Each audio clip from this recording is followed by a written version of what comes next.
So I'm a big Godzilla fan. Anybody that knows me personally knows this to be true. I actually have a Godzilla tattoo on my arm right there. Had that for about 30 years now. I'm a Godzilla fan. I have a shrine to Godzilla, basically, in my house. All my figures are up there. That's where I keep all my Godzilla movies. So I've seen all the Godzilla movies. Everything Godzilla there is to see, with the exception of like some television stuff, Japanese television stuff. Out of all of those Godzilla movies, there's got to be a worst Godzilla movie. And this is it. Godzilla's Revenge. Now, it sounds cool. Title sounds cool, doesn't it? The cover art isn't really great. I mean, oh, there's Minya. That's Godzilla's son. Looks like a potato. And then this kid here. He's our main protagonist in this movie, believe it or not. Because Godzilla's Revenge isn't really about Godzilla. I mean, there's a lot of Godzilla in it. And what I mean by that is there's a lot of scenes of Godzilla fighting monsters and things like that. And that's what we all want to see, right? Well, the thing is, almost all of that stuff we saw in previous movies. This one, it's like 50% clips, like just scenes from other movies. So, okay, here's the premise of the movie. This little kid, right here, this little dude, he is like a latchkey kid in Japan, early 70s, late 60s, early 70s Japan. His parents don't really have a lot of time for him. He spends a lot of time either alone or with like a elderly friend of the family or something like that. That's somebody that just like looks out for the kid. But he does spend a lot of time alone, and it's kind of sad and depressing. And the kid gets bullied by local neighborhood kids, like on his way to school and stuff like that. And they all make fun of him for liking Godzilla and all of that stuff. Like, I guess in this movie, it's Godzilla is like a fictional character. So Godzilla isn't even really real in this, because the whole movie takes place, or at least all the monster scenes, take place inside this kid's head. Basically, he visits Monster Island and he meets Minya, the son of Godzilla. And Minya shrinks down to like human size, actually like the size of a child, I guess.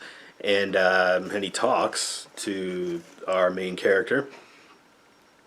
And at least in the English dubbing of this movie, they give him the goofiest voice. Like, he sounds like, I don't know, Barney Rubble or something like that. And he's like, Godzilla says I should learn to fight my own battles, you know.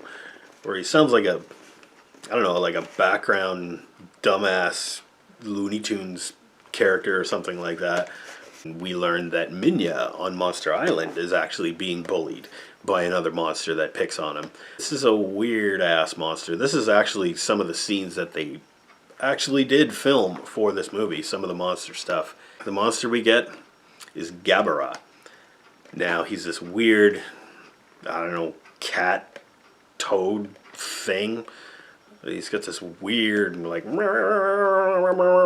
of voice, and I don't know, he can apparently, like, shock his enemies with electricity and stuff, and anyway, he's picking on Minya, and, you know, forces Minya to go run and hide, or whatever, and he's all scared of him.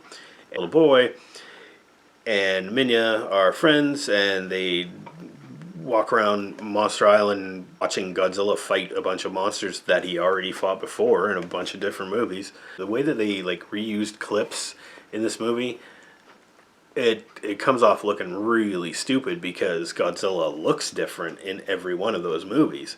It's a different suit. So in Godzilla's Revenge, we end up seeing Godzilla looking like 4 different ways or something like that, or there's at least 3 different suits that you get to see in here. And later on in the movie, the little boy gets kidnapped by some criminals, robbers, who one of them dropped his driver's license or something like that, and the kid finds it, and the criminals are like, well, let's kidnap the kid so he won't tell anybody about our crimes. Anyway, so they kidnap this kid, and I don't know why they don't just let him go once they get their driver's license back or whatever. But at one point, they're actually like threatening him with a knife and stuff, and it's really kind of. Is this a kids movie? I don't know, because it's goofy enough in all the monster parts, but then like in the kid's real life, it's like this kid is in real danger, and then he just like retreats into his imagination again, and we go back to Monster Island, and we get to see Minya confront his bully, Gabara, again.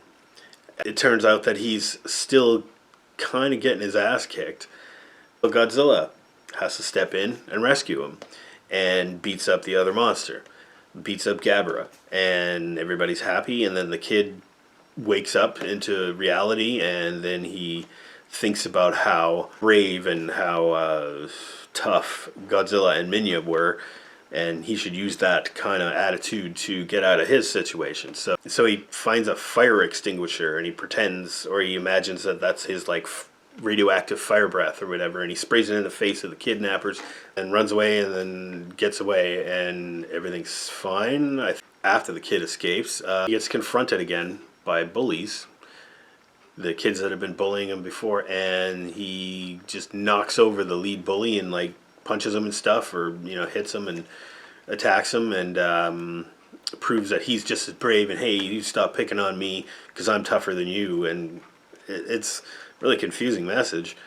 Like, I get, stand up for yourself and don't let people push you around, but then the kid becomes like a jerk after that, and he becomes like the new alpha of this like gang of kids, and he makes this poor guy that's painting a sign or whatever, and he like scares the guy, and the guy falls off and gets paint all over him in a goofy scene. He's like, oh, and all the kids are all laughing, and they're like, ha ha ha, we like you now, you're the best bully. Because Godzilla's Revenge it's dumb, and I'm not gonna lie, a lot of Godzilla movies are dumb. This just happens to be my least favorite of them. That being said, even Godzilla at his worst is better than some things at their best. I'd rather watch the worst Godzilla movie than the best Tom Cruise movie.